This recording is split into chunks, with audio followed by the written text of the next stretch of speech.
Hi, I'm Paul Maxwell. I'm the content lead at Tithely, and today we're going to talk about how to break through growth plateaus in your church. Welcome to Modern Church Leader, a short daily show to help you grow your church, be more effective and efficient, and powerful for the kingdom of God. Every successful church hits a moment of plateau in their growth. Okay, for some, that plateau could come at 10, 100,000, 10,000, right? And that moment could last a month, right? That plateau of growth, it could be a month, a year, it could be 10 years, it could be 100 years, right? And the growth plateau, it creates a crisis for churches because it signals two things. Number one, it signals the potential decrease of the church size. And number two, it signals the lack of appeal the church has in its community, at least in its current form. And these are both frightening signals for any church leader to face because lack of people often means lack of resources, and lack of resources means fewer programs, opportunities to reach out to people in the community, right, with the mission of the church, and lower production quality of the church service, which that itself results in even a further drop in the church's appeal, resulting in fewer visitors, right? It just creates a whole cycle. Drop in visitors can often be a signal flare of many bigger problems down the road. Well, that was kind of a run-on thought, but the church growth plateau is a run-on problem. And if you don't address it head-on, that plateau will more than signal the church's decline and death. It will actually guarantee it. So here today in this video, we're going to detail some of the major causes that church growth plateaus, the causes of those church growth plateaus, and how to break through them without resorting to tactics which feel not native to your church. So, number one, the first problem or a reason or a main cause for church growth plateau is low production value. Okay, if your church doesn't produce things well, people actually have a word for that. It's cheap. Right now, you might have a pocket full or a bucket full or an entire sanctuary full of reasons why your church doesn't produce its events well. And I have sympathy with all of those, certainly. It's not easy to produce things well, right? We don't have the money, we don't have the talent, we don't have the tools, we don't have the infrastructure, we don't have the volunteers. All of these can absolutely be legitimate reasons why you're not producing your Sunday service well. But they're actually not reasons, they're obstacles, right? And you've chosen not to overcome them in order to focus your time and your resources on other things, again, which is completely understandable, especially in small churches where resources are thin already. It's hard to even justify it to the congregation to devote resources to Sunday service production when it doesn't feel that relevant, right? The problem with this decision is that it's very short-sighted. If you spend all your time and effort getting people into the door, making sure the back end of your church operations works well, but spend no time on the front end, right? What businesses call the customer-facing aspect of your organization. I mean, people simply won't return, right? I mean, that's a common sense thing, but we have a way of blocking that common sense stuff, right? They won't tell you why, they never return. You'll never find out why people don't come back. But the reason was production value. People don't like putting a lot of time and energy into things that look and feel cheap, right? And church is no different. The solution to this is not to try to look like a mega church when you're not, right? The solution is to reallocate your resources toward increasing the production value of your church service, the smoothness of the event experience, the quality of the design elements in the sanctuary, right? So to illustrate this, bear with me a little bit, right? So my wife and I actually have this ongoing debate about avocados, right? I'm from New York, she's from Los Angeles. She loves avocados, right? They're just bigger out here, I guess. But I can't stand them. Okay, crazy. I know all you avocado guacamole lovers out there, right? Why don't I like avocados? Well, it's what foodies call like the mouthfeel, right? It's a weird texture. I don't even really know how to explain it, but I know that when I eat an avocado, the feel doesn't match the taste, right? And there are entire subreddit communities, I'm sure, devoted to hammering out the details of this debate. But here's the point. I ate my first avocado, and that single experience supplied me with sufficient data to conclude that I'm not going to become a repeat user. Your church gets to be any fruit it wants to be, right? It can be a bushel of strawberries, a crate of blueberries, or a watermelon. I know I'm stretching this metaphor. Please go, it's going somewhere, okay? But if it's an avocado, a very polarizing fruit, some people are going to like you, and some people just aren't. Is it even a fruit? I don't know. But, right, low church production quality is kind of like resigning to be an avocado, okay? You're accepting that you will only appeal to a very thin, idiosyncratic portion of the population. Now, the market for low production churches could grow, Like it's conceivable, right? The global demand for avocados has grown 83% over the past 5 years. Well, okay. But there's a reason that Starbucks sells bananas at the cash register, not avocados, okay? Bananas are globally the highest selling fruit by revenue, accruing $8.1 billion in annual sales compared with avocados that only bring in a meager $5.2 billion. Right now, don't get me wrong, $5.2 billion is a lot of money, right? But it's only 64% of $8.1 billion.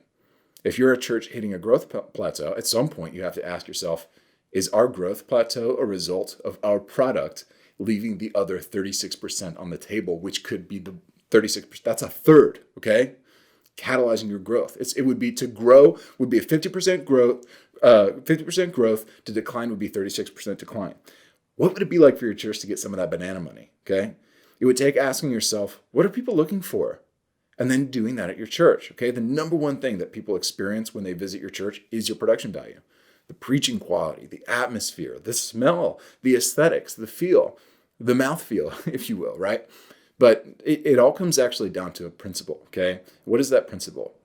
The principle is this: church visitors who are willing to put up with lower production value are also willing to put up with higher production value. Church visitors who want higher production value will not be willing to put up with lower production value, okay? It's really begins with a principle that is that simple. Production value informs a visitor's decision about whether to return and become a member or to try out a new church. So in terms of our crude metaphor, right, all avocado eaters are willing to eat bananas, statistically, but not all banana eaters are willing to eat avocados, or somewhat true for fruit. Very, very, very true for churches. And we need to start operating on the basis of this principle, right? So what's actually the takeaway of that sort of weird illustration, right? Here's the takeaway. If you are hitting a growth plateau, an undesirable growth plateau in your church, throw out the avocado playbook, low production quality, middling demand, right? And spend the time and money to become a banana with a high production quality, highest demand, right? That is the application of the principle, the economic principle, to your church for why it's not growing, okay? Here's the second big obstacle churches face that often causes these plateaus, and that is so common: aversion to marketing, all right? Churches don't like to think about church marketing because it feels like grimy and sleazy, right? They don't want to be pushy, right? Hey, come if you want, don't come, right? But marketing is a necessary tool for growing your church by getting new visitors through the door. Okay, if you're not getting new visitors through the door, church isn't growing. That's simple. Marketing is how you do that. You can accomplish this in two ways, okay? Inbound marketing and outbound marketing. So I'm going to break those two down just a little bit, all right? So inbound marketing gets people in the doors of your church by posting, shareable blogs with a link to visit your church, paying for Google pay-per-click ads, right? Using other forms of advertising to get people to come into your front door without meeting them face-to-face, by supplying them with the opportunity to visit in their own native environment, even if it's a digital native environment, in an organic way. Now that's inbound marketing. Outbound marketing gets people in the doors of your church by asking your church members to invite friends and family, going to Starbucks and inviting the people you meet, implementing an invitational strategy into your general practice of social interaction in your community, right? That's outbound, right? You're actually going out, you're doing evangelism, you're doing relationship building, right? And you're actually telling your congregation, discipling them to share the good news of Jesus Christ and to invite them to your church, right? Use both methods, inbound and outbound. Use both methods to get people to come to your church so that you have the greatest chance of increasing your visitor acquisition and member retention numbers. Number 3, big obstacle that causes church growth plateaus, that is neglecting to reach the youth, okay? This has to do not only with caring about reaching the youth, but employing the most effective methods of actually reaching the youth and getting them plugged into your church, right? It's one thing to get a bunch of kids to show up to an event. It's another thing to have a healthy, a spiritually vibrant youth community in your church, right? It's one thing to talk to the youth. It's another thing to generate demand for your church among the youth. It's an entirely different thing.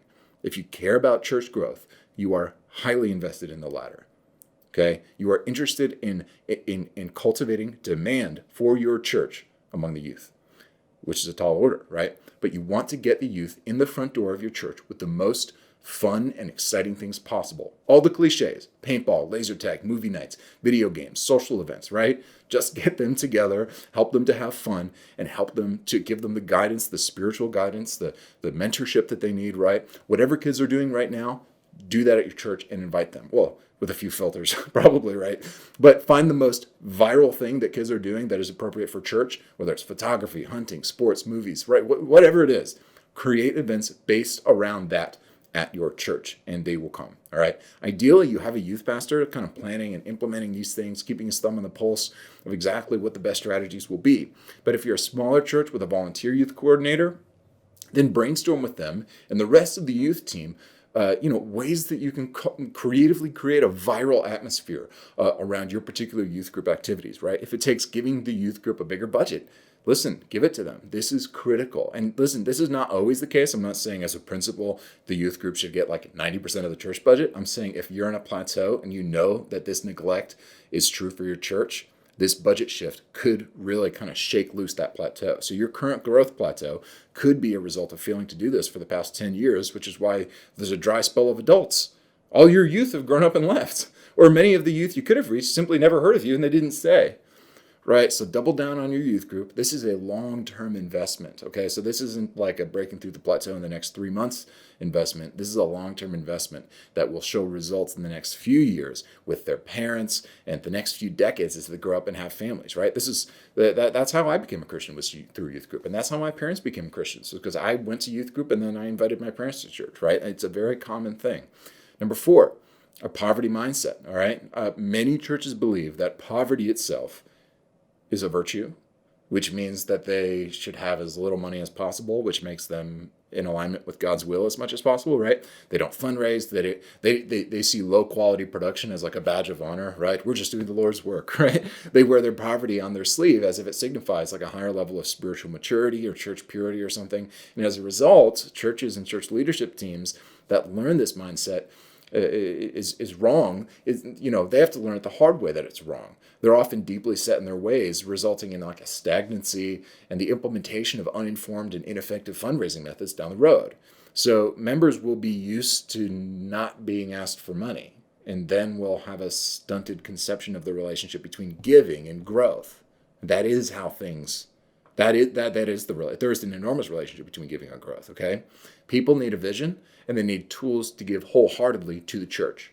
Preach on generosity. Preach on giving. As your people consider the many Bible passages that speak about giving, leverage those verses to create a season of content, of sermon content or Sunday school content that helps people grow from a poverty mindset into an abundance mindset, so that they can begin giving to the church with a full heart, expecting God to provide for the mission to which He has called your church. Yet also meet them where they're at, right? So a product such as like Tithely's digital giving app, which is fantastic, is designed to maximize accessibility in giving for your congregation and maximize your insight with its specific with its abundance of other church-specific tools. So considering a new giving tool or software might just be the catalyst to break through that current plateau. So another reason that churches plateau is that they have an outdated growth strategy. This is actually one of the most common obstacles that I see, okay? So what strategy it takes to grow from 100 members to 200 members may not be the same strategy that 300 plus growth requires, right? So there's like this famous quote, right? What got you here won't get you there, or at least it won't necessarily get you there, right? You have to question your methodology every step of the way. Now, this doesn't entail that you should, always be switching your methods. Well, we tried this for a week and it doesn't work. Let's do something else, right? But if you hit a growth plateau, you need to analyze whether your patience with your method is really just a veiled sunk cost fallacy. That is, you have to seriously consider whether your current plateau is actually a feature of your current growth strategy or if it's a fault of that same strategy, right? Is it a feature of your strategy or is it a flaw in the strategy? You have to decide that and then adjust accordingly. Number 6, not quite as common, but still a little common today, a church actually just doesn't have a growth strategy, right? Some churches still have that build it and they will come mindset. And in the same way that this aphoristic wisdom worked for brick and mortar stores before the internet, but fail in a post-internet age, it will fail churches in our modern world as well. The primary way new visitors discover churches is by Googling churches near me. So if you don't have a growth strategy, you're not even thinking about Google pay-per-click ads. Moreover, Google pay-per-click ads aren't even enough, right? You should be deploying multiple strategies within an overarching growth vision that both your church leadership team and your congregants and your members and your devoted attendees actually can buy into and participate in. Number 7 reason why your church may be in a place of plateau. This is a real sore spot, and I'm going to try to be sensitive about this because I know a lot of churches struggle with it. Is that you have a toxic church conflict? Okay, you may not be growing because you have in-house issues that need to be resolved. Visitors can tell when there's conflict brewing beneath the surface of a church. It comes out in the snide comments and the cynicism, the underhanded remarks, a generally diminished sense of positivity and camaraderie in the church culture. Just like on a first date, you can kind of see some of those red flags that someone may not be ready for a relationship, right? It's impossible for a church that hasn't sorted through its own issues to hide all of those significant red flags from visitors. So your visitors may be picking up on some palpable conflict in your church, and they're kind of thinking, I really don't want any part of that, right? So in the same way that more money won't solve the problems of someone who doesn't know how to manage money, more people won't solve the problems of a church leadership team that doesn't know how to manage conflict, right? More people through the door, that's not going to mean anything because they're not going to stay, right? So you have to look at all these obstacles and ask yourself which of these feels most germane to our situation, right? Because church growth plateaus they're heartbreaking, and they're also very hard to overcome. But the persevering church leader will take that challenge by the horns, employ those 7 strategies, and burst through that plateau, fully expectant that God will honor his faithfulness to his original call on your life and on your church. Okay, overcome these 7 obstacles, and you'll see significant growth in your church as fast as you can overcome them, even if they take several years to overcome. That long-term mindset will take you to the end, okay? So, obstacle number 1, low production value. What's the cure? High production value. Number 2, aversion to marketing. What's the cure? Embrace the wisdom of good marketing, and don't be embarrassed by it. Number 3, you neglect reaching the youth. What's the cure? Do what the youth do, but at church, right? Again, with filters. Number 4, you have a poverty mindset. What's the cure? An abundance mindset rooted in faith in God and calling to his mission. Number 5, you have an outdated growth strategy. Cure, a revised growth strategy according to the data. Number 6, you have no growth strategy. What's the cure? Well, you got to put something on paper, right, for growth. Number 7 is you've got church conflict. And what's the cure? It's resolving issues with a healthy church culture in a way that signals to visitors we are a safe place to come, we are a positive place to come, and if you join us and keep continuing to come back, we are doing our very best to make this a place of encouragement and positivity so that the love of Christ can reach as many hearts as possible in our church and change as many lives as possible in our community. If you do that, I think you will see your church growth plateau problems resolve themselves within a series of months, possibly weeks. Even if it's years, that's okay, because churches are in communities to create legacy. So give yourself permission to have a long-term mindset with these things. If you have a growth plateau, don't let the anxiety of that plateau push you into unstable strategies that might cause even more unrest in your church and might even cause your attendance to drop even more, right? Think legacy, think long-term, think patient, but also think strategy. If you're strategic in your long-term efforts, you will see those years will go by like that as more and more and more visitors don't just stop returning, but it becomes a sticky church, right? Where you go there and you want to be there. You want to be a user. You want to be a member. You want to be a servant. You want to be a participant. Create the kind of church that incites that in the hearts of visitors, and your church plateau problems will be no more. Thanks for listening. Please review Modern Church Leader on Apple Podcasts and visit our website for more resources at tithe.ly or follow the links in the show notes.